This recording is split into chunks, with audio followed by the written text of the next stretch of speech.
bienvenidos una vez más a las tertulias UCiencia de la Universidad de Málaga.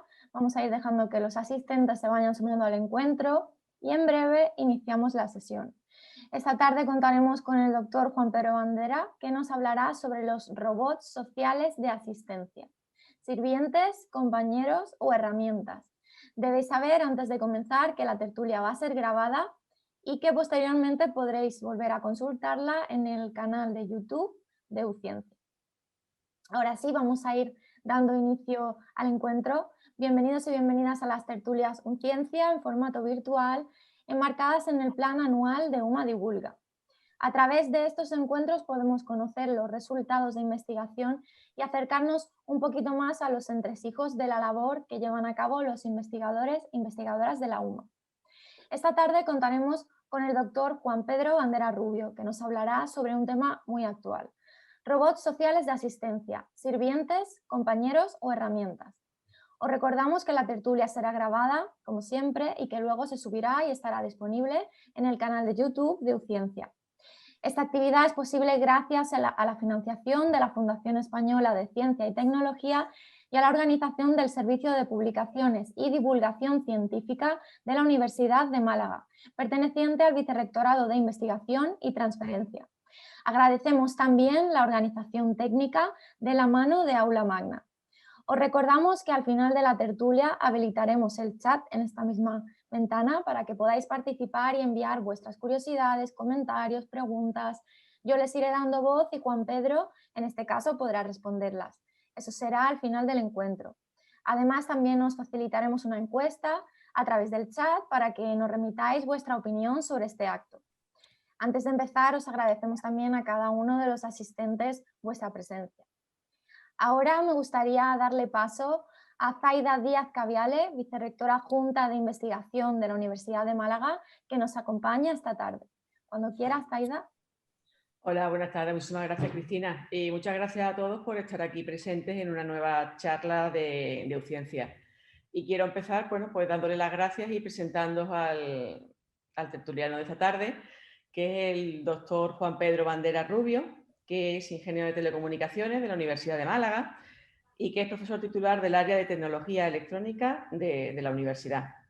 Me gustaría destacar que pertenece al grupo de ingeniería de sistemas integrados y que su labor investigadora está centrada fundamentalmente en el campo de la captura y reconocimiento de gestos por visión, robótica social y el aprendizaje por imitación. Cuenta con numerosas publicaciones científicas de alto impacto, ha participado en numerosos proyectos y además ha realizado diferentes estancias en centros muy relevantes como en Singapur, en Portugal y en Alemania. Y nada más, simplemente, Juan Pedro, quiero primero darte las gracias porque nos expliques un tema tan interesante como el que has propuesto para la tertulia de hoy y tu disponibilidad para estar con nosotros en esta tarde. Muchas gracias. Muchas gracias a vosotros. Bueno, pues si os parece, entonces empezamos con la presentación, ¿no? Voy a compartir la pantalla. Y pues si la estamos ya viendo todos, podemos empezar con la presentación. ¿Lo veis bien? Muy bien. Bueno, pues muchas gracias por darme la oportunidad de realizar esta charla y bienvenidos a esta tarde en la que vamos a hablar de robótica. Vamos a hablar de robots reales, pero vamos a empezar dejándonos llevar un poco, pues, en el mundo de la imaginación a un futuro más o menos lejano que nos pintaron en una película en 1983. La película es Aliens. Esta es una escena del principio de esa película. Y para aquellos que no hayáis visto ni Alien 1 ni Aliens, pues lo suyo es que veáis la escena sin voz, porque si no os la va a reventar, ¿vale? Para los demás, bueno, pues dejarle la voz de fondo. De todas formas, le he puesto subtítulos a las partes, ¿vale?, en las que creo que es importante que prestéis atención, porque luego, después de esta primera escena, va a haber una encuesta acerca de cosas que pasan aquí. Así que sin más, pues os dejo a bordo del Azulaco, en donde unos marines espaciales acaban de despertar del hipersueño y están comiendo.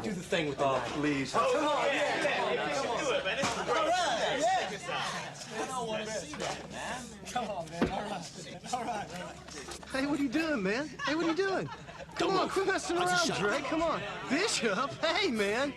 Do it, Bishop. Hey, not me, man. Yeah, you. Hey, come on, quit messing around. Don't Come move. on. Trust me.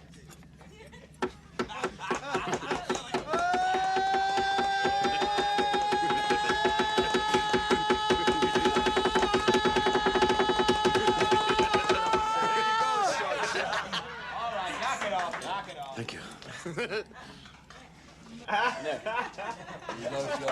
Enjoy your meal. That wasn't funny, man. Lieutenant Gordon? Mr. Burke? Yeah, thanks. Looks like the new lieutenant's too good to eat with the rest of us, Krantz. Boy's definitely got a corn cob up his ass. Thought you never missed, Bishop. You never said anything about an android being on board. Why not? It never occurred to me. It's just common practice. We always have a synthetic on board. I prefer the term artificial person myself. Right. Is there a problem? I'm sorry. I don't know why I didn't even... Ojo que viene el spoiler, ¿vale? Yo voy a empezar a hablar por si no habéis quitado la voz. No escucháis esta parte, ¿vale? Porque es que no escuchéis, ¿vale? Shocked. Was it an older model? Creo que ya más o menos podemos seguir. Well, that explains it. And the A2s always were a bit twitchy. That could never happen now with our behavioral inhibitors. It is impossible for me to harm or by a mission of action allow to be harmed a human being. You sure you don't want some? Just stay away from me, Bishop. You got that straight? Guess you don't like the cornbread either. Bueno, pues esto es lo que pasó en esta escena que tiene ya pues 40 años prácticamente. Y ahora hay unas preguntillas que os quería hacer, que quería que respondierais acerca de cosas que pasan en esta escena. Bueno, no hay respuestas ni buenas ni malas, es simplemente pues que respondáis lo que vosotros pensáis. Y luego volveremos sobre estas preguntas a lo largo de la presentación, porque aunque esto es ciencia ficción, hay muchas cosas aquí que son relevantes y que están relacionadas con lo que está pasando en la realidad con la nueva generación de robots. Así que, pues, realizar la encuesta. ¿Yo?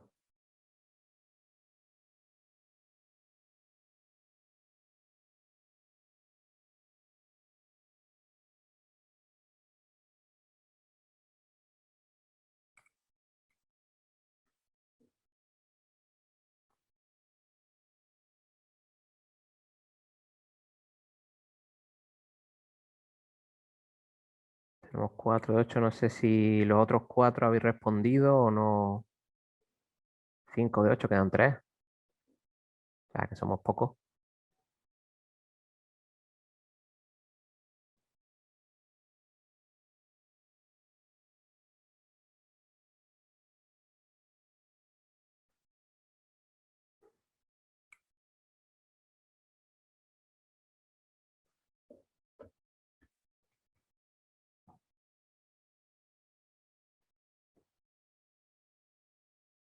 Vale. Voy a apuntar esto por aquí, ¿vale? 21, 57, 71. Vale, pues según vuestras respuestas parece que hay una cierta preocupación en que el androide se defina como persona, aunque a algunos de vosotros pues os da igual lo que el androide piense de sí mismo, cosa que está bastante bien, ¿no? En principio es una máquina, aunque bueno, esa preocupación también puede estar bastante bien. En cuanto a lo de los jueguecitos con cuchillos, bueno, pues parece que sí que hay cierta preocupación con que el androide se ponga a jugar con cuchillos por razones quizá obvias, ¿no? Aunque también hay muchos de vosotros que piensan que es algo seguro en manos del androide. Sí preocupa más que arriesgue los dedos del marino, o sea, que arriesgue los dedos suyos parece que, bueno, ya está, pues si son los dedos tuyos, tú verás, pero que acepte poner la mano del marine debajo, pues sí parece que es más complicado, ¿verdad? Pues sí, es más complicado también en la realidad. Y respecto a de que se parezca a una persona, bueno, pues parece que la opinión mayoritaria es que da igual, ¿no? Que da igual que se parezca a una persona o no. Bien, pues son resultados interesantes. Vamos a tenerlos un poco en cuenta, recordad lo que habéis votado y vamos a ver a lo largo de la presentación cómo evoluciona o si evoluciona vuestra percepción de esto de la robótica. Así que vamos a seguir. Vamos a empezar con la presentación. Vamos a dejar el mundo de las películas de ciencia ficción. Vamos a dejar las películas, vamos a dejar la ficción y vamos a seguir con la ciencia. Y supongo que tendré que cerrar esta ventana. La cierro, ¿eh? Si meto la pata me lo decís. Bueno, pues vamos a ver.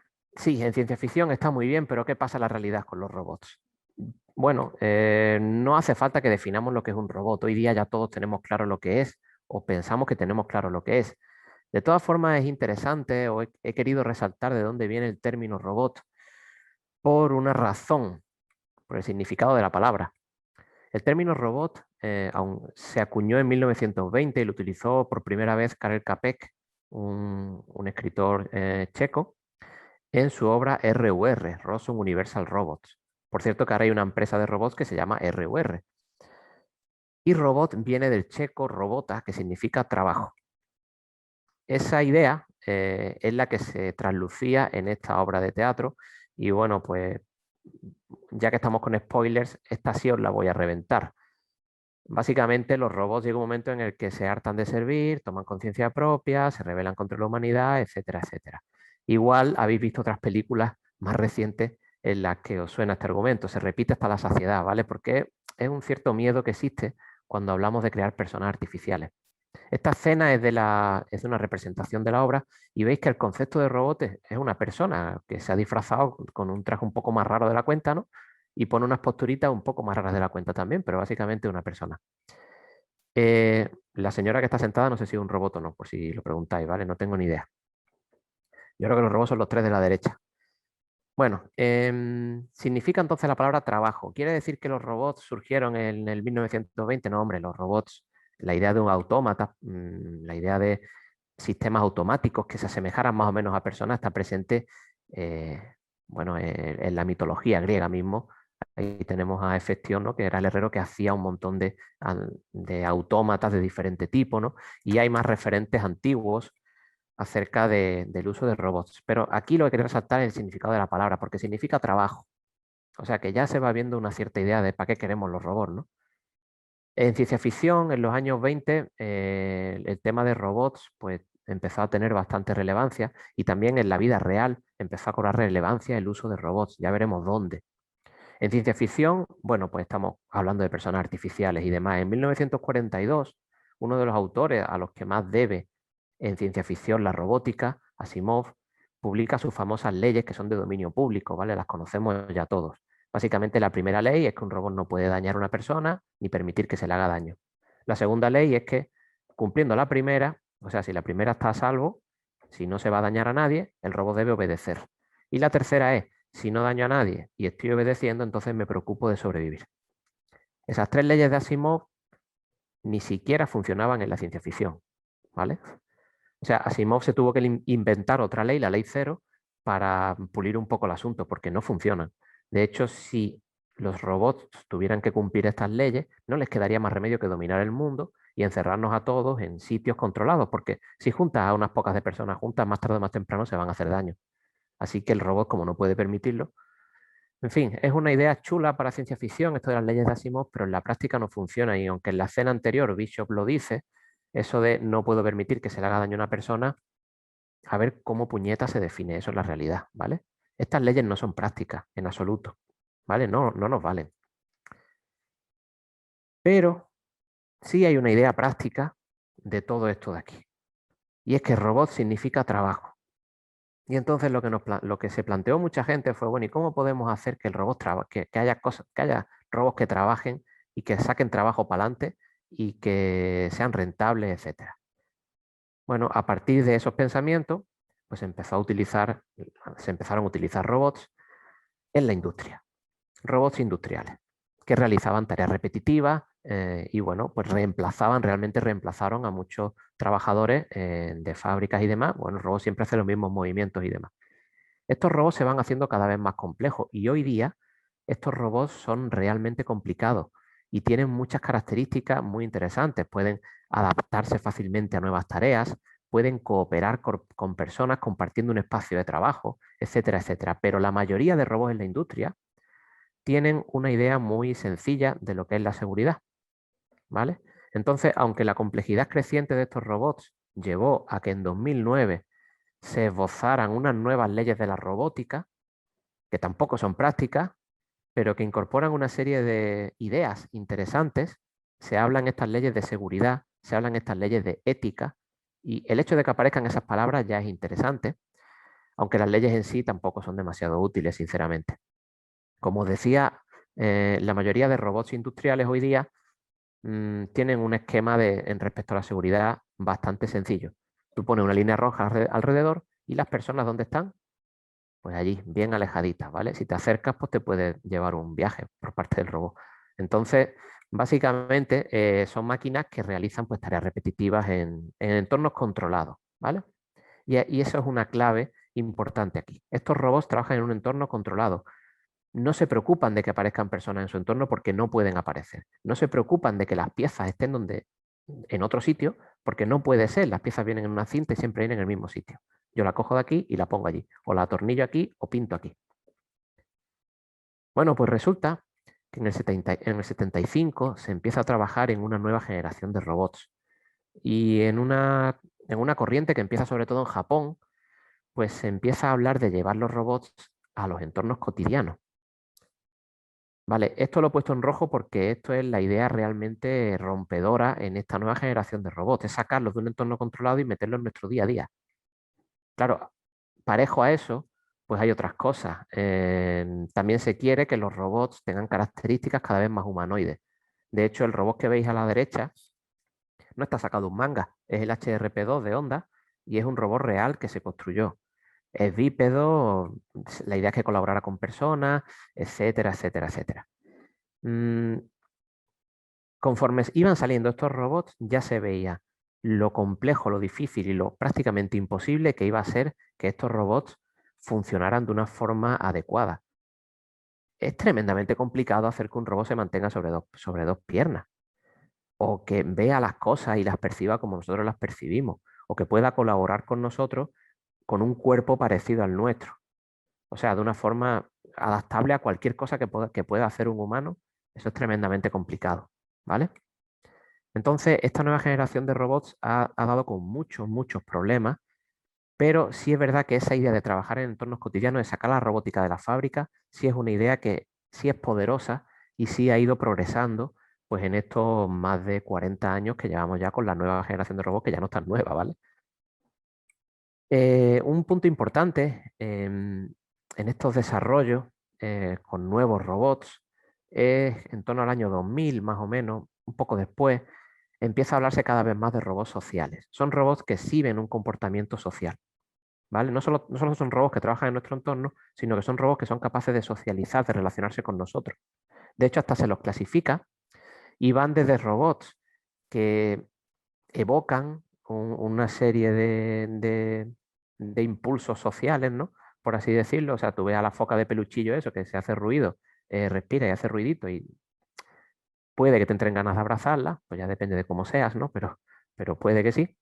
Y luego esto llega hasta el extremo de los robots sociables, ¿vale? Que un robot sociable, estamos hablando de un ente artificial que tiene pues sus propias motivaciones, sus propias aspiraciones, una serie de tareas que tiene que hacer y luego viven en nuestro mundo y se relaciona con nosotros. Y tú le puedes decir, oye, hazme esto, que tengo que hacer esto, mira, échame una mano con esto. Y el robot sociable, que tiene sus aspiraciones y sus necesidades y sus cosas, en principio te podría decir, hazlo tú, que yo estoy ocupado, ¿vale? Ahora, ese robot pues igual no tiene demasiado éxito, cuando lo diga 3 veces pues lo vas a pagar, pero igual no se deja. Entonces, digamos, hay todo un esquema, hay todo un rango de robótica social. Y se trabaja en este tema mucho tiempo y se sigue trabajando en esto mucho tiempo. Ha surgido ahora la robótica afectiva, la robótica educativa, etcétera. Se sigue empujando, digamos, ahí. Pero el concepto, digamos, que está haciendo que explosione, por así decirlo, la robótica, yo creo, y ahí, bueno, pues podemos discrepar, que no es que haya robots sociales. Yo creo que lo que es poderoso es que empieza a haber robots que trabajan en ambientes sociales, en entornos sociales. Eso sí es algo que se está dando y es algo que sí se ve cada vez más. Hay robots que trabajan en nuestro entorno cotidiano, cada vez nos los vamos encontrando más. Y de hecho se está multiplicando. Esto está creciendo muy rápido. Está creciendo muy rápido porque la tecnología ha avanzado mucho, los sistemas de sensorización, de procesado, de adquisición y procesado de información, la capacidad de proceso de las máquinas, los algoritmos de inteligencia artificial basados en aprendizaje o no basados en aprendizaje, etcétera. Todo eso está haciendo que en robótica pues empieza a haber un gran desarrollo y grandes avances en robots que trabajan en entornos sociales. ¿Estos robots son sociales? Pues no lo sé. A ver, ¿la rumba es social? Te diría no. Bueno, yo diría que algo de social sí es, porque está diseñada de forma que si te da en el pie no te rompe el dedo. Hombre, no es, digamos, lo que se dice una socialización extrema, pero mira, algo es, ¿no? O sea, algo tiene que tener en cuenta la rumba a la hora de ser diseñada y de trabajar, porque no puede darle muy fuerte a una persona el dedo gordo del pie, ¿vale? Entonces, bueno, pues a partir de ahí, y teniendo en cuenta diferentes grados, pues aparecen un montón de robots que trabajan en nuestros entornos cotidianos, robots de servicio, robots educativos, terapéuticos, robots de asistencia, los robots cooperativos en la industria, como ese que vemos abajo, y los vehículos autónomos, pues también son robots, básicamente. Entonces, todas estas cosas están apareciendo y nos las vamos encontrando en nuestro día a día. Las habilidades que tienen que tener estos robots, sí, pueden llegar a ser muchísimas. De hecho, esto está sacado de un informe de 2015, el Spark, un informe europeo que se publicó en 2015 y que habla de las habilidades que se le atribuyen o que se les deben de atribuir a estos nuevos robots. Y veis que hay pues, habilidades de manipulación, de moverse, de adaptarse, de configurarse a diferentes tareas, tomar decisiones de forma autónoma, tener una arquitectura cognitiva que le permita tomar decisiones, etcétera, etcétera. Unas habilidades perceptivas importantes, habilidades de interacción, etcétera. Si cogemos todo esto junto, tenemos un robot que cuesta un riñón, pero es un robot que, oye, al final se vuelve consciente de su entorno, no que tenga una conciencia propia, ¿vale? Eso para las películas, por ahora. Pero sí que es consciente de su entorno. También es capaz de cooperar con nosotros, de trabajar también de forma autónoma. Tiene una arquitectura cognitiva compleja, es adaptable, es proactivo, todas estas cosas. Pero, claro, lo que os decía, el robot que surge de esto es un robot muy, muy caro. Así que quizá habría que plantearse a la hora de diseñar y desarrollar robots si queremos todas estas cosas. Esto es, ¿merece la pena? ¿Merece la pena ponerle todo esto a un robot? La respuesta supongo que la iréis intuyendo. Pues dependerá de para qué quiero el robot, ¿vale? Entonces, ese dependerá de para qué quiero el robot es una frase que muchas veces se nos olvida a los ingenieros y a los desarrolladores de estas tecnologías, ¿vale? Se nos olvida que son los usuarios los que al final tienen que definir las necesidades que cubre el robot. Y eso va a definir las características que tiene el robot y las capacidades que tiene. Y también el precio al final, ¿no? Sea como sea, y sea más complejo o más sencillo, lo que sí es cierto es que esta nueva generación de robots se ofrece como una herramienta muy poderosa para adaptarse a los cambios de la sociedad actual. Y esto lo vemos también en esta transparencia que muestra los dominios de aplicación que en 2015 se identificaron en esta nueva generación de robots y que cubren pues, un espectro tremendo, ¿vale? Robots para la fabricación, por supuesto, robots pues, para la salud, para la agricultura, robots para la electrónica, bueno, robots de servicio, digamos, robots civiles que van pues, desde robots policía, robots de rescate, etcétera, etcétera, robots comerciales, robots de transporte, aquí podríamos meter los coches autónomos, robots de logística, que son los que organizan las cosas en los almacenes y demás. Hay almacenes que están ya completamente robotizados, en donde las mercancías se mueven dentro del almacén, las mueven robots autónomos, flotas de robots autónomos que van moviendo los palés de un sitio a otro. Bueno, pues básicamente eso, la robótica parece como una herramienta muy útil para adaptarse a los cambios de la sociedad actual. Uno de los cambios de la sociedad actual es el envejecimiento. Es un fenómeno a nivel mundial, especialmente crítico en Estados Unidos, en Japón, en Europa. Por poneros un ejemplo, las previsiones para 2030 es que en Andalucía, 1 de cada 4 personas en 2030 va a tener más de 64 años. Esto ha pasado solo. Entonces, eso quiere decir que va a haber menos cuidadores, va a haber más personas mayores con necesidades de, bueno, pues en principio con necesidad de atención, porque bueno, pues mientras más edad tienes, más fácil es que, bueno, pues puedas tener que ir al hospital o a un centro de día, a una residencia, etcétera, ¿no? Otra vez. ¿Cómo nos adaptamos a esos cambios? ¿Cómo nos adaptamos a ese envejecimiento de la sociedad? A ver, el envejecimiento de la sociedad no es ni bueno ni malo, es un cambio, ¿vale? De hecho, es bueno pues, que tengamos una esperanza de vida cada vez más larga. Pero ¿cómo nos adaptamos a este cambio? A ver, la adaptación adecuada quizás no sea utilizando tecnologías que me conviertan más o menos en un cyborg para... ¿Qué pasa con esto, macho? No sé, pues para tener una monitorización de lo que hago, lo que dejo de hacer, no. La adaptación viene por lo que se llama el envejecimiento activo, que es permitir que la gente sea lo más autónoma posible todo el tiempo posible. Pero también, siendo sincero, siendo franco, es cierto que al haber una sociedad más envejecida, es inevitable que vaya a haber pues, más gente que tenga que ir al hospital, a centros de día, a residencias.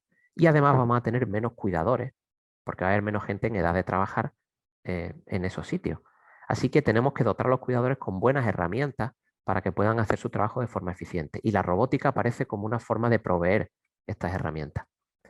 Aquí, en esta presentación, vamos a hablar de robots sociales de asistencia.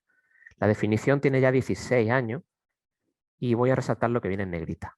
Un robot social de asistencia, que veis 2 ejemplos aquí en la foto, es un robot que asiste a través de la interacción social, ¿vale? No estamos hablando de un robot que te lleva de un sitio a otro, no estamos hablando de un robot que lleva cosas, no estamos hablando de un robot que hace ni más ni menos que ayudarte a través de procesos sociales de interacción, ¿vale?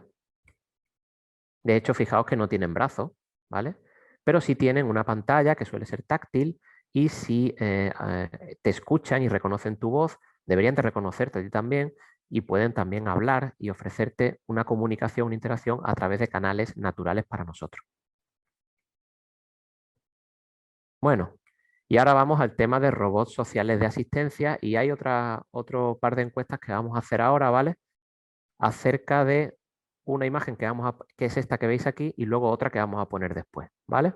Porque cuando hablamos de robots sociales de asistencia, hablamos de asistir a personas a través de la interacción social. Esto se puede hacer de diferentes maneras. Y aunque estos robots que veis aquí en la imagen no son robots sociales de asistencia, no tienen por qué serlo, no sé si hablan o no hablan, pero no tienen por qué serlo, son robots de asistencia, cuyo cometido es levantar a una persona de la cama, pues porque no se puede levantar sola, pues para llevarla de un sitio a otro, por ejemplo, ¿vale? Eso ahora mismo lo tienen que hacer pues, el personal que trabaja en los hospitales o en la residencia, y claro, no es fácil. Entonces, bueno, pues hay robots que se usan para levantar a la gente que está en cama, postrada en cama, ¿no? Tenemos estas 2 opciones, la opción A y la opción B. Son 2 robots reales que hacen lo mismo. Y me gustaría que lanzáramos la segunda encuesta para que me digáis qué opción preferís. ¿Qué robot preferís, el de la izquierda o el de la derecha?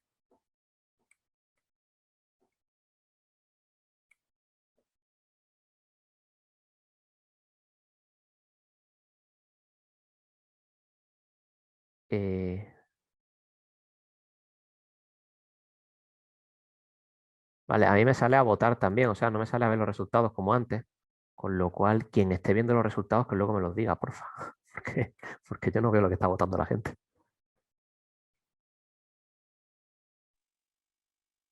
Sí, de momento aparece que han votado un 78% y la mayoría se decanta por el de la izquierda. Claro, es que es más cookie. Sí. Hay 9 votos para el de la izquierda y 3 para el de la derecha. Ahora sí veo los resultados. Vale, pues entonces habéis preferido la mayoría el robot de la izquierda, ¿vale? Bien, pues ahora vamos a pasar a otra imagen, ¿vale? Que es esta imagen de aquí, y vamos a lanzar la tercera encuesta de la presentación, en la que se os pregunta qué situación preferís, la situación de la izquierda o la situación de la derecha.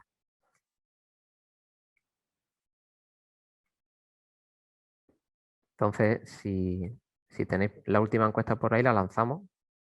Ahí va. Vale, la pregunta guay es la de arriba, ¿vale? La de abajo no...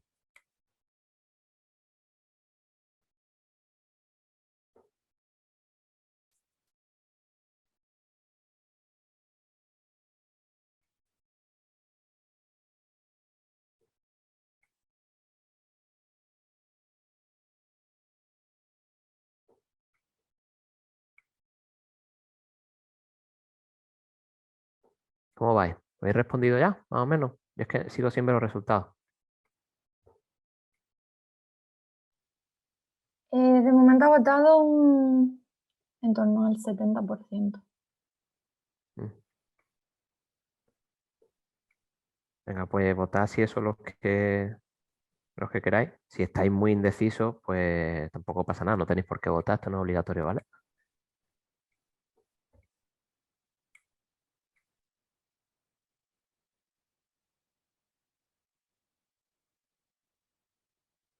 Vale, la cerramos ya si queréis, más o menos. Vemos cómo van las votaciones. ¡Buah! ¿Qué han votado? No veo nada.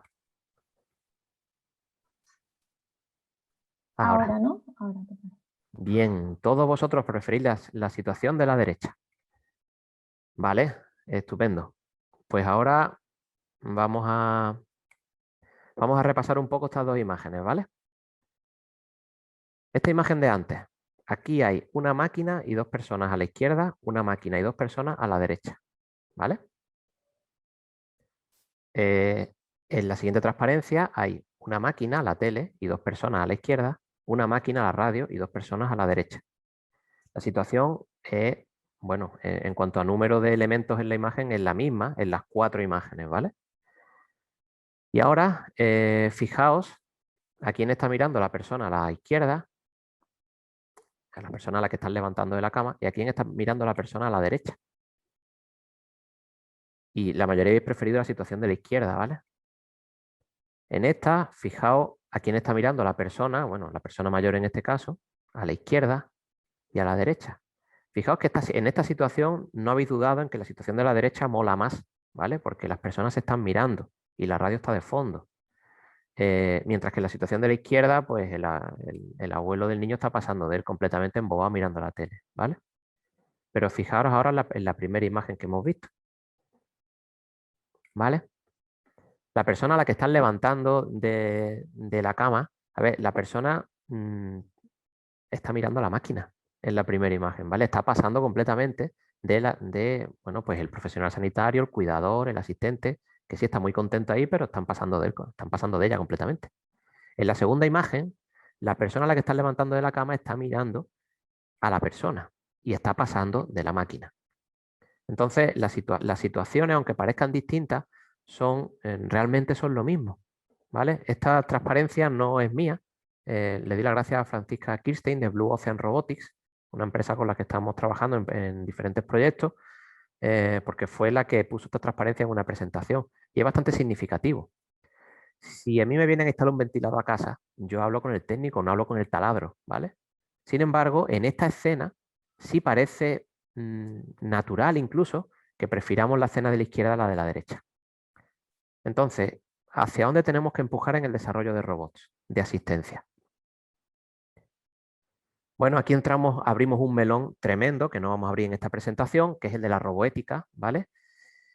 Y no hay una respuesta concreta. Nosotros hacemos robots que asisten a personas y los podemos hacer de diferentes formas. Y podemos intentar crear robots que se conviertan en asistentes autónomos que pueden llegar a reemplazar a una persona. O podemos crear robots que se conviertan en herramientas que permitan a una persona asistir a los demás de forma más eficiente. La respuesta correcta, lo dicho, es debatible, aunque si nos fijamos en lo que dicen los psicólogos, los antropólogos, los sociólogos, etcétera, pues nos dicen que, oye, lo suyo es lo de abajo, ¿vale? Y de hecho es una idea que ya tenemos en mente. O sea, nosotros preferimos interactuar con personas que con máquinas, aunque a veces con los móviles se nos vaya un poco la pinza, ¿vale? Pero hemos preferido todo en la escena en la que las dos personas están hablando y la radio está de fondo. Quizá habría que plantearse cuando diseñamos robots sociales de asistencia que esos robots no intenten tomar el convertirse, digamos, en el interlocutor de las personas, ¿no? sino ser siempre herramientas. La filosofía que nosotros seguimos en nuestro grupo de investigación es esta segunda, ¿vale? Nosotros no desarrollamos robots sociales de asistencia para sustituir a nadie. Desarrollamos robots sociales de asistencia para ser herramientas para los profesionales que las tienen que utilizar, ¿vale? Bueno, pero por supuesto hay todo tipo de ideas aquí y de hecho la investigación en SAR, en robots sociales de asistencia, bueno, ha recibido una inversión muy importante en los últimos años, hay muchos proyectos, en todos ellos se coincide en que hay un gran potencial en estos robots, una buena oportunidad de mercado. Se obtienen resultados útiles, se están obteniendo resultados útiles. Los robots sociales de asistencia pueden motivar, monitorizar, informar de forma eficiente. Los usuarios que los usan, no valga la redundancia, tienen opiniones cualitativamente buenas. Y de hecho, hay estudios que dicen que estos robots pueden ayudar a tener una vida independiente, a reducir el estrés, a mejorar el humor, a tener menos sensación de soledad. Son palabras mayores que habría que usar con cuidado cuando se habla de estos robots, porque por lo menos en los que yo he visto, todas estas conclusiones vienen de estudios a corto plazo. ¿Vale? A corto plazo no nos valen estos estudios. Todos hemos preferido la escena del robot porque es cookie, ¿vale? Cuando aparece un robot social de asistencia en un entorno, siempre llama la atención y se recibe de forma muy positiva por lo general. Ahora bien, habría que ver qué pasa cuando ese robot se utiliza a más largo plazo. Voy a poner rápidamente dos ejemplos de proyectos, ¿vale? Los dos financiados con unos más de 4 millones de euros, son proyectos reales.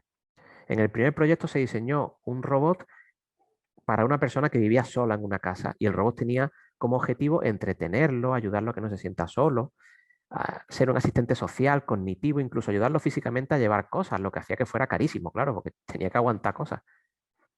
En este proyecto se seguía la hipótesis de que el robot sería aceptado a través del afecto y las emociones. O sea, tenía que ser cookie, ¿vale? Y se hicieron experimentos con dos ancianos que vivían en casa durante 3 semanas. Los resultados de los experimentos, técnicamente todo bien, potencialmente muy útil. En realidad, los dos ancianos a la semana estaban hartos del robot, ¿vale? Por usar palabras más o menos adecuadas a todos los públicos. De hecho, terminaron las 3 semanas de prueba porque decían que, oye, ya habían firmado y ellos eran unas personas de palabra, ¿no? Entonces, pues iban a acabar, pero que ya estaban fritos del robot, que siempre hacía lo mismo. Entonces, le pillaron todos los trucos en una semana. Hay dos respuestas ante esto. Vamos a hacer robots que sean más complejos para que tengan una personalidad más compleja y entonces pues realmente se hagan compañía. Vale. Y otra respuesta es, ¿hace falta? Si queremos hacer un robot que es como una persona, oye, pues igual es que ya hay personas en el mundo, ¿vale? Entonces son los dilemas en los que hay que ver, que hacia dónde empujamos, ¿no? En la investigación. El otro ejemplo que os pongo es un proyecto en donde lo que se hizo al principio fue hablar con los usuarios, ver qué podían necesitar. Y después de esta charla, de esta captura de ideas, se decidió implementar un andador robótico. Siempre se siguió un diseño centrado en el usuario y se pretendía conseguir la aceptabilidad a través de la accesibilidad al robot, la usabilidad y la confianza. El robot era más simple. Se hizo siempre contando con los usuarios, con sus necesidades y también con sus recelos. Y el resultado es que este robot ya se está vendiendo, ¿vale? No solo fue aceptado, sino que al final, bueno, se hizo una spin-off y se está vendiendo. Entonces veis que los resultados son distintos según cómo se oriente el asunto. Entonces, bueno, pues a la hora de desarrollar robots sociales de asistencia, estaría bien ver qué es lo que un robot social de asistencia hace bien y qué es lo que no hace tan bien, ¿vale? A la luz de los resultados que se están teniendo en estos últimos años, y hablamos de los últimos 10 años, los robots sociales de asistencia tienen una serie de ventajas importantes. son autónomos, son proactivos, o sea, no es lo mismo tener una pantalla de ordenador que tener un robot que puede ir a buscarte, a ofrecerte, pues, realizar una actividad o lo que sea, ¿vale? Eso es interesante. La respuesta inicial es positiva, como os decía, llaman la atención normalmente de forma positiva, al menos cuando están bien diseñados. Y además se adaptan a diferentes tareas. No son mejores que otras cosas puntualmente, pero se pueden adaptar para hacer diferentes cosas. Pueden tener muchas tareas diferentes, la misma plataforma. Y luego hay un efecto colateral de los robots de asistencia que surge cuando los psicólogos, los sociólogos, los antropólogos empiezan a analizar esta tecnología. Y es que ven que son muy buenos facilitadores sociales. Un robot hablando con una persona es esto. Y de veras, no tiene demasiado éxito normalmente. Pero si metemos el robot en un entorno compartido, el robot habla, aparecen más personas, llama la atención, las personas, bueno, pues actúa como punto de reunión ahí, ¿no? A ver qué es esto que se está moviendo, qué está diciendo el robot. Si uno no escucha, le pregunta a otro y otro le cuenta, pues ayer dijo esto, anda la leche. Y entonces resulta que al final las personas empiezan a hablar unas con otras y el robot ya ni habla. Estos resultados, por ejemplo, se vieron en una prueba que se hizo durante 3 meses con un robot teleoperado, eso sí, en una residencia de personas mayores. Y se vio que era muy buen facilitador social y ha habido más experimentos que lo corroboran. El robot ha posibilitado una socialización en este grupo de personas. Ya el robot ni siquiera está hablando, da igual, ya no importa, las personas están hablando unas con otras, que es de lo que se trataba. Entonces es un gancho que puede ser útil. Entonces, mientras hace otras cosas, pues también puede ayudar a facilitar la socialización si lo metes en el entorno compartido, en un entorno donde hay usuarios, por ejemplo, salas comunes en una residencia de personas mayores. ¿Y qué es lo que los robots sociales de asistencia no hacen tan bien? ¿Qué es lo que va mal con ellos hoy día? Bueno, pues todavía hoy la experimentación con estos robots es limitada, en el sentido de que en los experimentos suelen faltar grupos de control, reproducibilidad en los experimentos, experimentos a largo plazo, estudios con muestras significativas de población.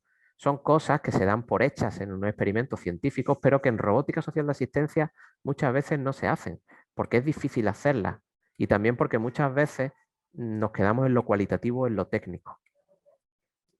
Se detectan una serie de problemas que tienen que ver con la creación de falsas expectativas. Esto es el Uncanny Valley, que básicamente, bueno, pues por resumirlo de forma rápida, si tú ves a una persona que se acerca a la distancia, no la distingues bien, pues va una persona. Se va acercando y la vas viendo y dices, anda, mira, pues es una persona, sí, va bien. Y luego se acerca un poco más, un poco más, un poco más y empieza a ver que no está viva, que es un zombie. ¿Qué pasa? Pues sales corriendo, ¿no? Eso es el Uncanny Valley. En los robots pasa igual y en las prótesis también pasa igual. Esto no viene de la robótica, viene de las prótesis. Si tú tienes un robot que se va pareciendo cada vez más a una persona, lo vas aceptando cada vez más. Pero llega un punto en el que se parece ya un poquito demasiado. Y entonces como cuando le sale a Bishop en la escena del principio la sangre blanca del dedo. Que dices tú, leñe, ¿esto qué es? Te da repelús, ¿vale? Te da grima. Eso es el Uncanny Valley. En expectativas ocurre lo mismo. Tú ves un robot que es más o menos humanoide y le atribuyes una serie de características y de capacidades. Si va cumpliéndolas, pues lo vas aceptando más.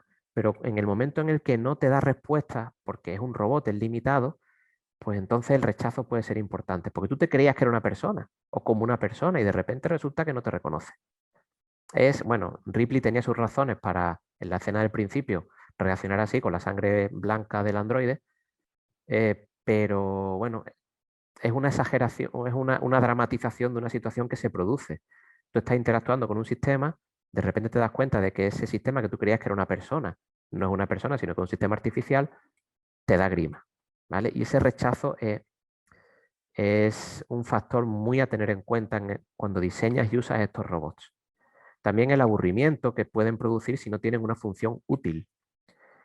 Estos robots siempre son prometedores, pero tampoco pueden ser prometedores para siempre, ¿vale? O sea, no vale estarse 10 años diciendo que una tecnología es prometedora. ¿Vamos a hacer robots que de verdad sean útiles? ¿Robots sociales de asistencia útiles? ¿Sí o no? Ya está bien de promesa. Vale, vamos a hacer robots sociales útiles. ¿Cómo? Pues la respuesta válida normalmente es, o prácticamente siempre, o siempre es, escuchando a los usuarios. a la gente que va a usar esos robots.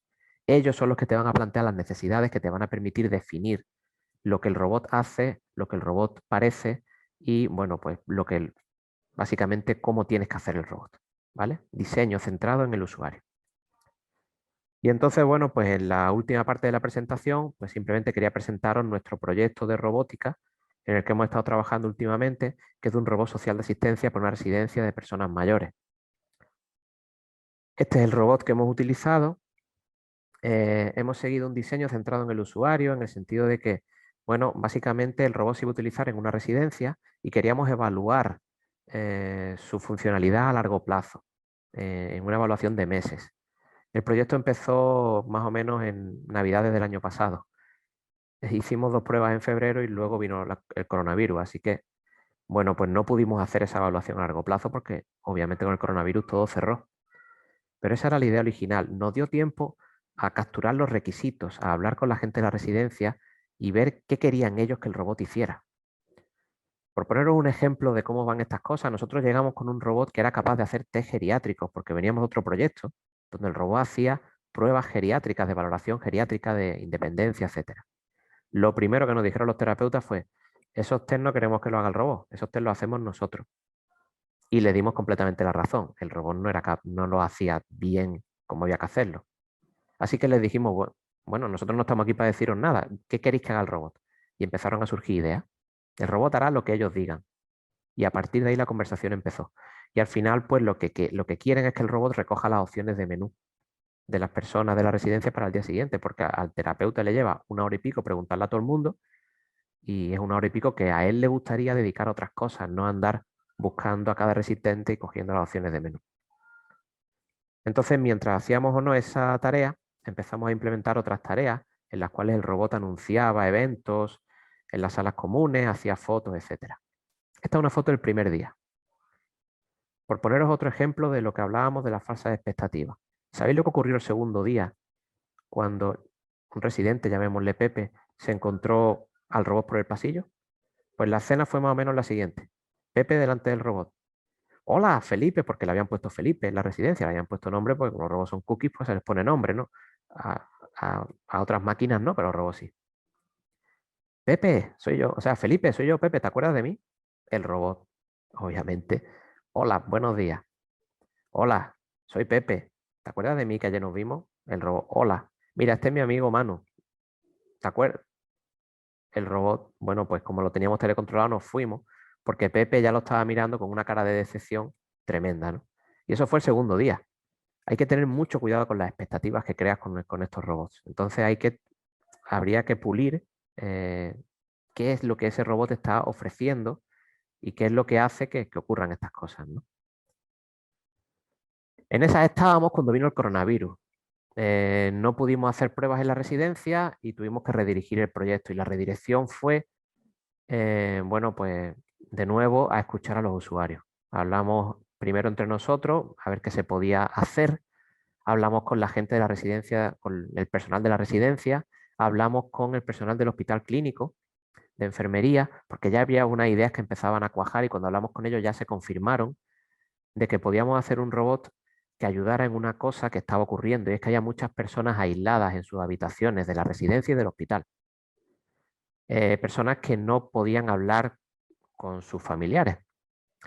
La única opción que se les daba es que un sanitario se pusiera un EPI, cogiera una tablet y entrara a la habitación y aguantara la tablet para que pudiera esa persona hablar con su familiar. Claro, para el sanitario eso implica ponerse y quitarse un EPI. Según nos dijo hace poco la responsable de estas cosas en el clínico, cuando las habitaciones están en diferentes plantas tienes que ponerte un EPI para ir a cada habitación. Y luego tienes 15 minutos para cada llamada porque esta gente tiene agendas muy apretadas y más en una situación como esta. Entonces no tienes más tiempo. De ese tiempo le tienes que quitar pues todo lo que necesitas de preparación, de moverte y demás. Y al final llegas con la tablet y te encuentras a una persona que no ha hablado con nadie en todo el día. Tienes oportunidad para hablar con un familiar y tienes que estar yéndote a los 5 minutos porque entonces la situación es delicada, es compleja. Y nos dijeron que si un robot pudiera ayudar en eso estaría muy bien. Así que en los últimos meses hemos estado trabajando en ese caso de uso Aquí se explica un poquillo, pero yo creo que lo mejor es que os ponga un vídeo en el que vais a ver pues, la demostración que hicimos el viernes pasado en el hospital clínico y con esto cerramos la charla, ¿vale? Entonces, bueno, un momentillo, le he dado demasiado rápido al play, perdón. Esto es el interfaz web, ¿vale? Que utiliza el familiar para reservar la hora a la que quiere hacer la videollamada pues, con la persona que está aislada. Pone los datos, pone su correo electrónico y entonces, unos minutos antes de esa hora que ha reservado para hablar con la persona aislada, el robot se pone en marcha de forma autónoma, ¿vale? Aquí no lo está controlando nadie, de forma que el robot no hace perder el tiempo a nadie. El robot va solo. Más o menos a estas alturas el robot manda un correo al familiar diciendo: ¿te acuerdas que tenías una cita a la hora tal? Pues se acerca la hora. Esta es la información que necesitas para acceder a la videollamada. Lo mismo que ha pasado con vosotros con el Zoom este que estamos haciendo, que se os ha enviado un enlace. Pues eso es lo que le envía el robot al familiar que quiere hablar con la persona aislada. Y ahora el robot se pone en marcha. Según nos definieron en el protocolo del hospital, el robot necesita una desinfección antes de entrar a la habitación. Así que lo primero que hace es ir al puesto de enfermería, ¿vale? Donde, bueno, pues esos no son enfermeros reales, son enfermeros de pega, que somos nosotros, ¿vale? Y de hecho, yo me estoy quitando de en medio ahí, ¿vale? Y Alberto, pues, es el que va a hacer como que desinfecta al robot, ¿vale? Necesito ser desinfectado. Aquí. Tengo una llamada en la habitación 590 a las horas 14:00. Por favor, desinfectame y al terminar pulsa el botón desinfectar. Una vez que se desinfecta el robot, pues se le da al botón. Necesito ser desinfectado. Tengo una llamada en la habitación 590 a las horas 14:00. Por favor, desinfectame y al terminar. La gente le hacía fotos para enseñárselas a sus niños y a sus nietos, claro, normal. Es lo que pasa con dos. Por favor, acompáñame a abrir la habitación 590. Esas cosas son inevitables y no vienen mal, pero lo dicho, hay que tener mucho cuidado con ellas, con las expectativas que crean. Aquí, claro, él no tiene brazos, así que pide que le abren la puerta. Eso viene bien porque la persona que abre la puerta puede comprobar si el que está dentro de la habitación está en condiciones de hacer la videollamada o no, porque si está en el baño, pues siempre el enfermero puede cancelar inmediatamente la llamada en cualquier momento, ¿vale? Ahora el robot busca a la persona. Fijaos que, bueno, es una máquina, ¿vale? Entonces, pues lo que hace es ponerse en una orientación y luego empezar a girar hasta que te ve. Es raro que venga, te mire, se dé la vuelta y luego empieza a girar, pero es que es como lo hace, ¿vale? Hola, Juan. Alberto quiere realizar una llamada contigo.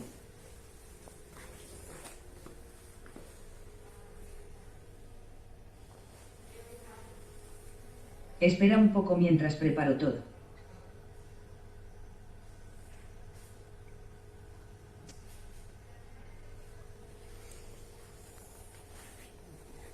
Estoy conectando con tu amigo.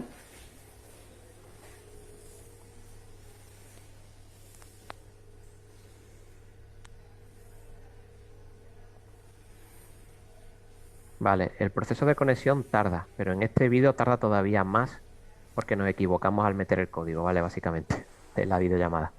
Entonces voy a aprovechar este huequecillo para dar las gracias pues, a todo el personal que ha trabajado en este proyecto y que ha hecho posible que hagamos esta demostración, ¿vale? Y que este año tengamos un proyecto europeo en el que vamos a utilizar un robot de telepresencia para hacer esta videollamada en la Residencia Vitalia Teatinos, en el Hospital Universitario Virgen del Rocío y seguramente también en el Hospital Clínico. Entonces quiero agradecerle pues, al equipo de la Universidad de Málaga, al de la Universidad de Jaén, al de la Carlos III de Madrid, al del Hospital Universitario Virgen del Rocío, también a los que han colaborado con nosotros desde la Universidad de Troyes en Francia y también desde el ESADE en Barcelona, y por supuesto al personal de la Residencia Vitalia Teatinos y al personal de enfermería del clínico que bueno, pues se han interesado en esta tecnología y están dispuestos a colaborar con nosotros en probarla, en mejorarla y en hacer que sea realmente útil, que es lo que perseguimos en todo esto. Mientras yo os cuento todo esto, pues ya finalmente establecimos conexión, ¿vale? Y ahora, bueno, pues... Sí, se te escucha bien, se te ve bien. ¿Qué ha pasado? ¿Se ha retrasado? recibió el código del correo anterior. Ah, vale, vale. Pues eso no tiene código que no era. Bueno, pues iba perfecto, vale. Vale. Sí, sí. Pues parece que va bien. Vale, pues cierro. Pues nada. Hasta luego, Juan. Espero que te haya gustado la videollamada. La llamada en principio se prolonga todo lo que sea necesario, aunque Ahora me tengo que ir. cuando el robot tiene otra cita, sí avisa de que, oye, dentro de 10 minutos tenemos que cortar porque me tengo que ir a otra cita, pero intenta avisar con tiempo y en cualquier caso el tiempo entre citas lo pueden programar desde enfermería, con lo cual pues pueden darle margen suficiente para que las visitas se hagan y las conversaciones se puedan hacer tranquilamente. Acabo de terminar una Aquí, claro, al llamada. salir de la habitación, Por favor, desinféctame y al si estamos hablando de terminar, pulsa el coronavirus, botón pues hay que volverlo a desinfectar. desinfectar porque ha salido de una Gracias. habitación donde hay una persona con coronavirus Muchas gracias por la y después de desinfección. desinfectarlo, pues se vuelve a la estación de carga a esperar a la siguiente llamada. Me voy a descansar un ratito y cargar pilas. La próxima llamada es a las horas 14:00.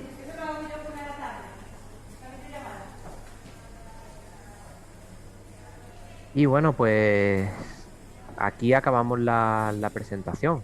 La verdad es que, bueno, estamos muy contentos de poder haberos enseñado este vídeo, la verdad. Y espero que os haya gustado.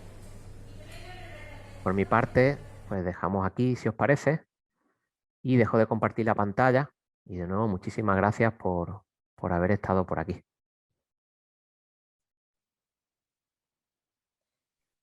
Pues muchísimas gracias, Juan Pedro, por una charla tan interesante y tan ilustrativa, ¿no? Y por habernos acompañado esta tarde.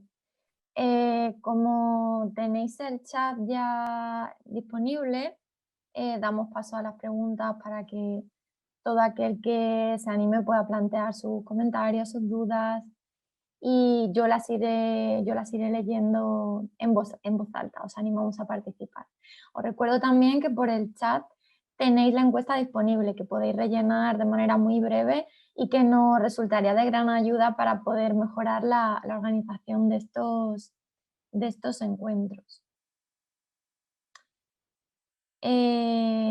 Bueno, yo para romper el hielo, para empezar, me gustaría preguntarte, a lo largo del trabajo de desarrollo de este robot, ¿cuáles son los principales problemas a los que os habéis enfrentado?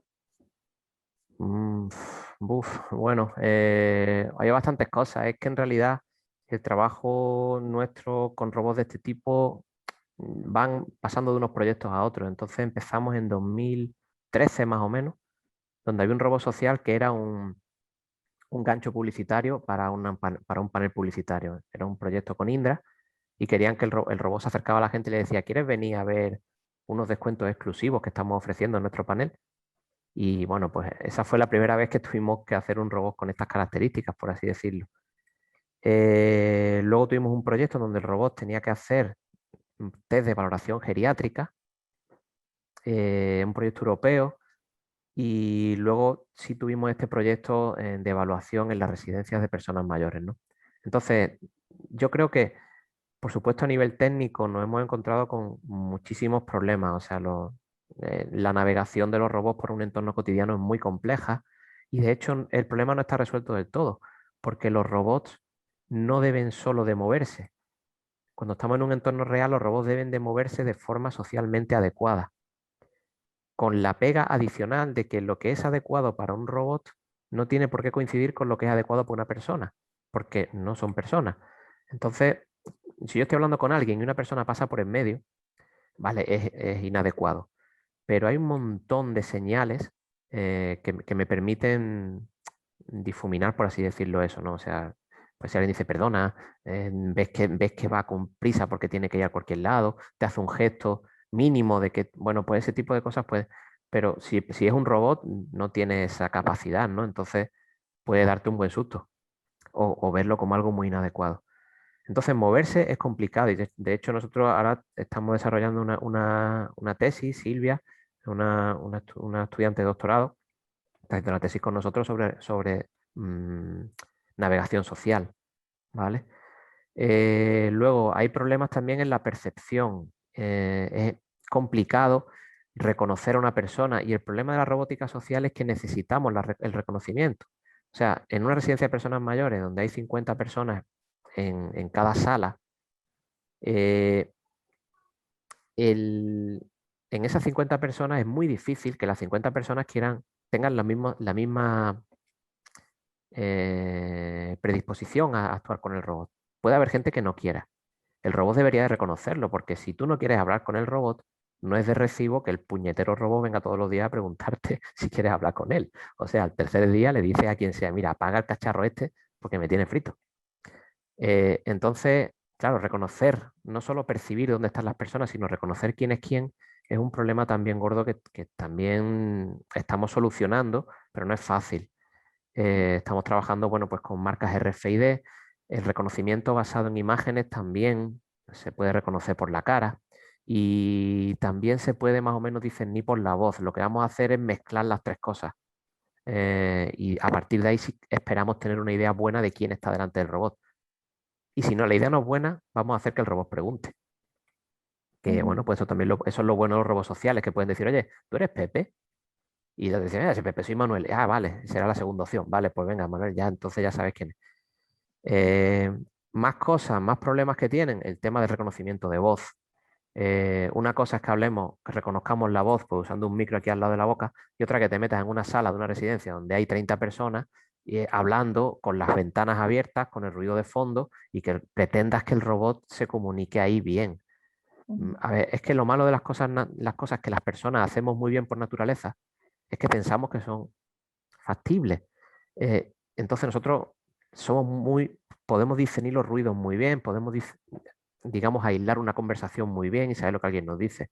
Reconocemos muy bien a la gente por visión, es que llevamos millones de años haciéndolo. Pero para el robot esas cosas son muy complicadas. Entonces, a nivel técnico, esas cosas. Pero yo creo que la dificultad más grande que hemos tenido no ha sido a nivel técnico, sino a nivel de darnos cuenta nosotros de que hay que cambiar el chip. Y cuando estamos desarrollando estas tecnologías, no centrarnos en lo que se puede hacer, sino centrarnos en qué es lo que se quiere que hagamos. O sea, muchas veces digo en este tipo de situaciones, de eventos y demás, ¿no? Yo estoy en robótica para que no se usen los robots, porque es que muchas veces te dicen, bueno, es que podemos hacer esto y esto y el robot, y tú le dices, pero ¿y para qué quieres un robot que lo haga? Pues si quieres hacer lo de los test geriátricos. No, el robot para que te haga cuestionarios y demás, vale, pues el robot te reconoce la voz o tú le das una pantalla táctil, vale, le das una pantalla táctil. Ahora piensa en una persona de 90 años sentada en una silla con el brazo así, para la pantalla, 10 minutos. Pues el codo reventado, la persona cansada, harta del robot, o que se ponga a hablarle. Bueno, tuvimos un caso en una residencia en Vilanova donde hicimos las pruebas, en un centro de día, y había un anciano que le respondía unas veces en castellano, otras veces en catalán. El robot obviamente se hizo un lío completamente y el hombre decía, pues macho, si no me entiendes, ¿qué quieres? ¿Qué vamos a hacer? Y al final, para los test, al final lo que mejor vino fue un mando que el robot llevaba, la persona cogía, tenía unos botones de tragaperras grandes que se iluminaban y cada pregunta que el robot hacía se iluminaban los botones, 1, 2, 3, 4, con los colores, y la persona le daba los botones y esa es la mejor forma de responder, no hacía falta un robot. Entonces yo creo que lo más difícil ha sido darse cuenta de cómo debemos orientar, digamos, la investigación y el desarrollo de estos robots para hacer cosas que realmente sean útiles y sean aceptadas a largo plazo. Pues por aquí también hay varias intervenciones. Francisco Albajara te da la enhorabuena por la tertulia, dice que ha sido muy, muy interesante. Muchas gracias. A nivel asistencial, dice que desde el punto de vista emocional estamos cerca de situaciones como la película Her, yo precisamente también me estaba acordando mucho de ella, o nos queda mucho de Siri, Alexa y compañía, da la sensación que no avanza esa asistencia mientras que otras sí. Y ya de paso también introduzco la pregunta de Javier, que te pregunta, ¿es más problemático entrenar a un robot que a una mascota?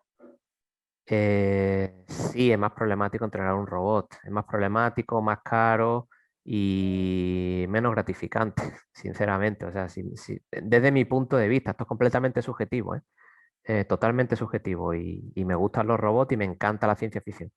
Pero si yo tengo que elegir entre tener un gato o un gato artificial, prefiero tener un gato, sinceramente. Entrenar un robot lo puedes hacer, pero yo creo que es que está lejos de la complejidad. Al final, el problema es que no es...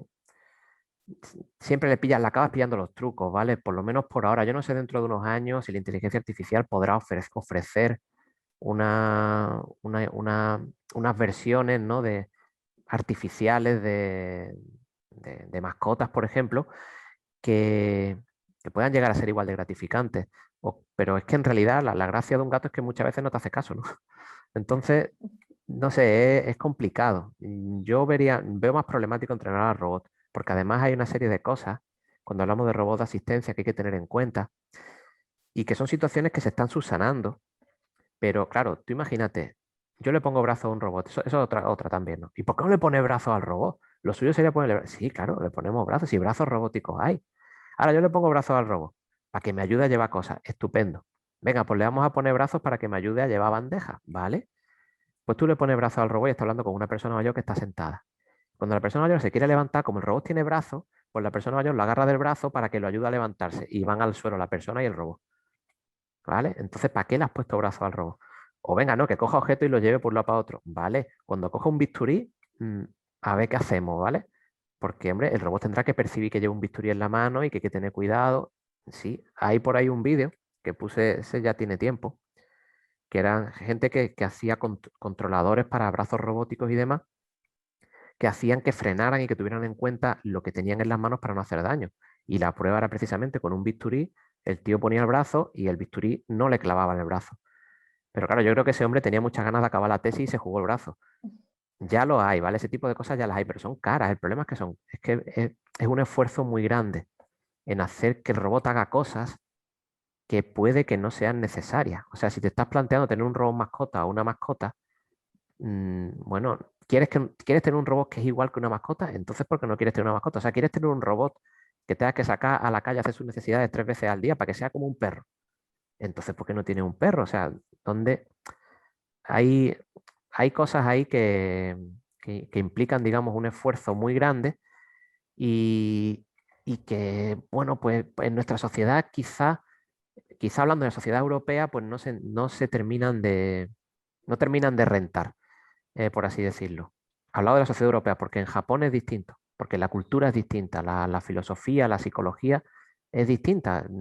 El concepto de cosas que se tiene en Japón y de cosas que se tiene en Europa son distintos. Entonces, la percepción de robótica, por ejemplo, varía entre Europa y Japón, pero es que también varía entre edades, varía entre personas. Por eso los robots tienen que ser adaptables. Entonces, yendo al tema de emocional que preguntaba Francisco, sí hay robots afectivos, ¿vale? Y sí hay robots emocionales y hay un esfuerzo muy grande en el reconocimiento de emociones por parte de los robots para poder ofrecer interfaces más ricos. Entonces, se está avanzando mucho en ese tema. La impresión que da es que nos queda mucho todavía de Alexa y compañía, porque son muchas las cosas que hay que tener en cuenta. Y bueno, pues el otro día leía, por ejemplo, en el tema de robótica, pues como herramienta para terapias con personas, con niños autistas y demás. Hace muchos años me decía un psicólogo, dice, bueno, el robot es una herramienta, ¿no?, que yo utilizo, pero yo la quiero quitar de en medio cuanto antes. Yo no quiero que el niño se relacione con el robot, quiero que se relacione con otras personas. Entonces, es una forma de romper el hielo, una herramienta que yo intento quitar de en medio. El otro día, leyendo un artículo sobre esto, decía que estos robots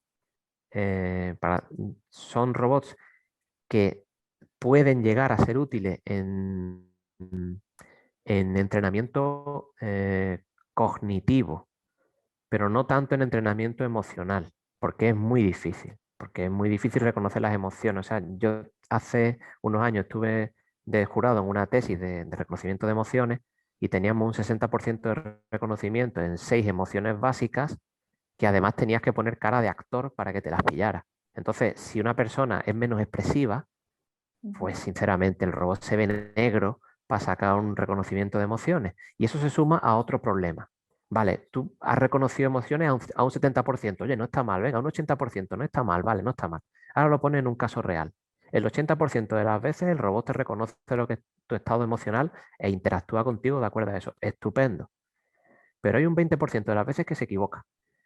Y ahora hay un día que llegas tú a casa y está que trina, ¿vale? Vienes de un día de perro y con ganas de mandarlo todo a... Y te llega el robot y te confunde la emoción y se cree que viene súper contento y te empieza a decir, oye, qué bien, ¿no? ¿Cómo te ha ido el día? Qué bien te veo, ¿no? Cuando te diga 2 veces qué bien te veo, pues probablemente lo apagues si eres civilizado, ¿vale? Entonces, los fallos ahí son importantes. ¿Qué vamos a ver? Pues yo creo que vamos a ver muchos robots emocionales, vamos a ver muchos robots afectivos, etcétera. Ahora, ¿a qué nivel se van a utilizar? ¿En qué van a ser útiles? ¿En qué no? ¿Se van a ver mucho o no? Yo creo que no vamos a ver que esa sea la revolución de la robótica. Yo creo que la revolución de la robótica va a venir por otra cosa, va a venir por instrumentos útiles, más que por instrumentos complejos. O sea, es más importante la utilidad que la complejidad, ¿no?, que se pueda tener. Pues Zaida también te transmite su enhorabuena por la charla y te pregunta cuál es el siguiente paso en el desarrollo del robot que permite la videollamada en el hospital. Y también había otra pregunta aquí a continuación en esa línea de María Rosario, que decía cuál es vuestro siguiente paso del desarrollo.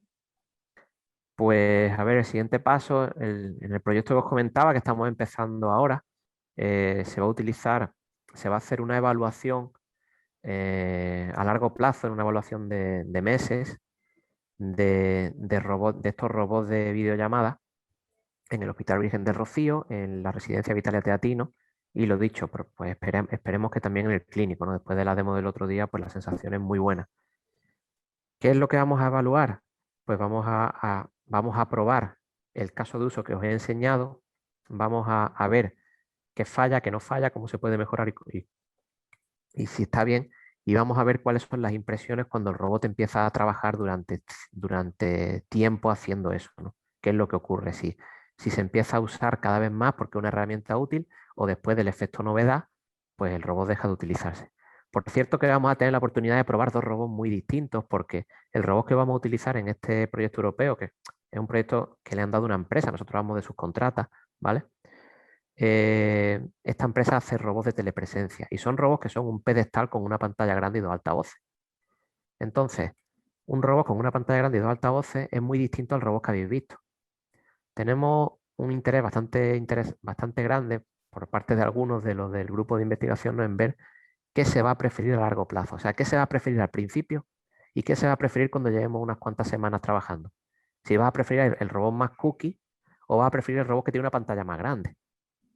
Entonces va a ser interesante ver eso, porque nos va a decir, vale, a ver dónde tenemos que empujar, porque si yo hago una tecnología es para que se use, ¿no?, para que sea aceptada, pero aceptada a largo plazo. Entonces esa evaluación la vamos a hacer este año y luego, pues en las siguientes convocatorias de proyectos en este campo, también queremos pedir un nuevo proyecto que nos permita, por un lado, hacer la evaluación que no pudimos hacer en los proyectos anteriores por el coronavirus, desarrollando ese caso de uso en el que el robot, pues, pregunta sobre el menú del día siguiente y haciendo una cosa de la que no he hablado en esta presentación porque tampoco teníamos tiempo, digamos, pero que es muy interesante y muy poderosa, que es cogiendo al robot y metiéndolo en un entorno inteligente. Hoy día los entornos inteligentes también están desarrollándose mogollón. Por lo mismo, los avances tecnológicos de inteligencia artificial y demás lo están permitiendo. Entonces, un robot de asistencia pensamos que adquiere todo su potencial cuando está inserto en un entorno inteligente, porque puede complementar ese entorno y el entorno lo puede complementar a él. El robot, por ejemplo, podría saber si puede pasar por un pasillo o no antes de meterse en el pasillo, porque hay una cámara que te dice si hay alguien en el pasillo. El robot no lo va a poder ver porque va a ser muy difícil que lo perciba, pero la cámara que hay en el pasillo sí. Y entonces el robot puede tirar por otro lado. El robot podría, si está buscando una persona, podría saber dónde, si la persona está en su habitación, por ejemplo. Porque si hay un detector de personas en la habitación y está detectando personas, o se ha colado un ladrón o la persona está en la habitación. Entonces el robot podría ir a buscar a la persona directamente a la habitación sin perder tiempo. Entonces, eso lo queremos hacer y el siguiente proyecto, la siguiente convocatoria que hagamos, tuvimos un proyecto que ya hacía, en el que ya lanzábamos esta idea, que también lo concedieron y también por el coronavirus se paró. Además, bueno, en ese proyecto, pues la investigadora principal, a la que le di la enhorabuena por muchos motivos, pues va a entrar de profesora y el proyecto, bueno, pues acaba porque era un proyecto para contratación de investigadores y demás, ¿no? Entonces ese proyecto no hemos podido hacerlo como queríamos y lo queremos relanzar con el robot como parte del entorno. En ese proyecto, por ejemplo, en la residencia se está trabajando en el desarrollo de un sistema que permita prevenir caídas, que es la necesidad fundamental que nos dijeron los terapeutas. O sea, olvidaros de robots, de menú y demás. Cuando le preguntamos qué queréis que haga el robot, lo primero que nos dijeron fue, el robot puede prevenir una caída, puede ver a una persona que está andando y decirme, oye, cuidado que se va a caer, porque eso es lo que nos preocupa. Entonces, eso no lo puede hacer el robot, pero sí estamos trabajando en tener sistemas que estén monitorizando a una persona mientras duerme. A ver, esto suena fatal, pero usa unas cámaras de diferencial térmico que lo que ven básicamente es una mancha, ¿vale? Que no se identifica ni quién es ni nada. Y esa mancha, pues bueno, aplicando la inteligencia artificial se puede ver si se agita o no se agita. Si es una persona propensa a despertarse por la noche y con estabilidad regulera, entonces en esa habitación sí se configura una alarma que hace que cuando la persona se empiece a agitar en la cama, salte una alarma en el celador para que vaya corriendo antes de que se levante y se caiga. Entonces en eso se está trabajando ya. ¿Qué queremos hacer? Pues pedir un proyecto donde podamos poner todo eso en conjunto y utilizar las capacidades del robot y del entorno inteligente pues para realmente proveer una asistencia en lo que se llama un ambiente de asistencia, que es lo que pensamos que es el futuro y el entorno lógico en el que desarrollar estas tecnologías. Pues ya para trasladarte las dos últimas intervenciones, María Rosario también te daba la enhorabuena. Dice que le ha encantado la charla también y precisamente lo que comentabas tú anteriormente, te preguntaba que si teníais pensado dotarlo de brazos y Javier aludía al software de ubicación y movimiento. Él dice, supongo que es básico. ¿Existe algún software de código abierto al que podéis acceder o se tiene que programar desde cero? Vale, pues a ver, lo de los brazos es lo que he comentado antes, ¿vale? En este caso no lo dotamos de brazos porque genera un montón de situaciones peliagudas, ¿vale? El que tenga brazos implica que puede coger cosas, de hecho, pero que son ideas que nos vienen a la cabeza de vez en cuando dentro del grupo de investigación y demás. O sea, que no penséis que lo que he dicho antes quiere decir que a quién se le ocurriría ponerle brazos a un robot, no, más bien al contrario. Hace 2 semanas tuvimos esta conversación dentro del grupo de investigación. Oye, podríamos ponerlo para que llevara bandeja. Vale, sin brazos siquiera, una bandeja. Pero es que eso abre muchos problemas que para resolverlo necesitaríamos tener pues, un equipo más grande, una financiación más grande y una necesidad expresa por parte de los usuarios de que eso es importante. Si el robot lleva una bandeja con comida y por lo que sea tiene que parar bruscamente, es muy probable que toda esa comida acabe en el suelo. Si lleva una bandeja con comida y alguien intenta coger algo y el robot no lo ha percibido bien, puede empezar a moverse antes de que termines de cogerlo y va al suelo de nuevo. Entonces son situaciones que lo dicho, no es que se eviten, es que si no se han definido como necesidades, entonces sí es buena idea evitarlas, porque básicamente no podemos estar en todo, ¿vale? Y la solución y es cara en personal y en tecnología y demás. Entonces, ahora mismo no tenemos pensado darlo de brazos y pensamos, viendo las necesidades que se le están atribuyendo al robot, pensamos que no le vamos a poner brazos probablemente en mucho tiempo. En el futuro, pues dependiendo de las necesidades que los usuarios nos indiquen, cuando las tecnologías van implantándose, pues van surgiendo nuevas necesidades. Puede ser que se le pueda adaptar. Hay muchos robots ya con brazos y muchos brazos robóticos. De hecho, los robots cooperativos en la industria, la mayoría de ellos son brazos robóticos que trabajan cooperando con una persona. Tú estás aquí trabajando en la mesa y aquí hay un brazo robótico haciendo cosas contigo, que tú puedes entrenar a hacer cosas nuevas simplemente moviéndolo o bueno, pues interactuar con él y demás, ¿no? Pero en este caso no, en este caso concreto no. Y en cuanto a la ubicación del movimiento, sí es básico, Javier, ya te digo, sí es básico. Hace muchos años, es básico y es interesante porque hace como unos 10 años estábamos desarrollando el sistema de localización y movimiento para el robot este con el que empezamos a trabajar en estas cosas. Y me decía un compañero de Cáceres, a los que también no lo agradecí antes porque están en este proyecto, pero sí les agradezco todos los ratos que estamos echando y las investigaciones que llevamos con conjunto. Y un compañero me decía, esto de la navegación es un problema que todo el mundo dice que está resuelto, pero aquí no se ven robots andando por ningún lado. Entonces es complicado. Sí es cierto que esa frase ya ha quedado obsoleta, ¿vale? O sea, Luigi me podrá decir lo que él quiera, pero ya sí hay robots que se mueven. Y de hecho, los robots que nosotros estamos usando, la base de esos robots la hace una empresa alemana que se llama Metralabs y ellos tienen robots andando desde hace muchos años y de hecho en su página web tienen los kilómetros que han recorrido sus robots, porque los van registrando, ¿no? Y son, no sé si son ya cientos de miles de kilómetros recorridos, ¿no? En muchos entornos. Hay ya sistemas de navegación y localización en código abierto. De hecho, nosotros en este robot utilizamos un software, una arquitectura cognitiva basada en Robocom, que es un software desarrollado en la Universidad de Cáceres, perdón, la Universidad de Extremadura en Cáceres,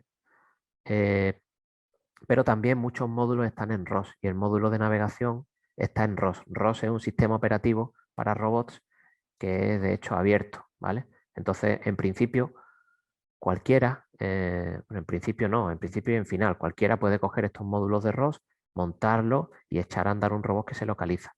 Luego otro tema es afinarlo, ¿vale? O sea, es cierto que requiere un ajuste importante, ¿vale? O sea, no se mueve igual un robot al que le pone este código tal cual que el robot que os decía de Metralabs, donde llevan ingenieros pues un montón de años refinando ese comportamiento. El robot se mueve mucho más suave, mucho más eficientemente, etcétera, ¿no?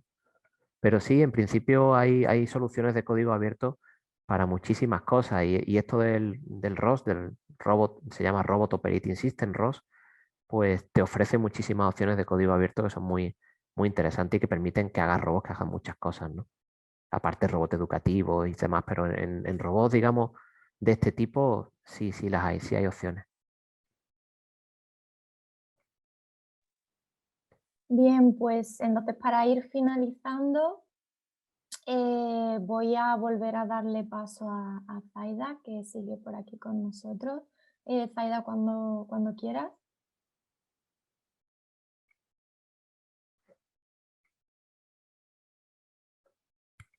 Ahora sí me Ahora sí. escuchas, ¿no? Bueno, pues muchísimas gracias. Bueno, Juan Pedro, lo primero darte la enhorabuena por la charla. Yo creo que ha sido francamente muy amena y personalmente yo que siempre he pensado los robots, siempre he pensado más en la ciencia ficción, cosa que me gusta a mí la verdad regular.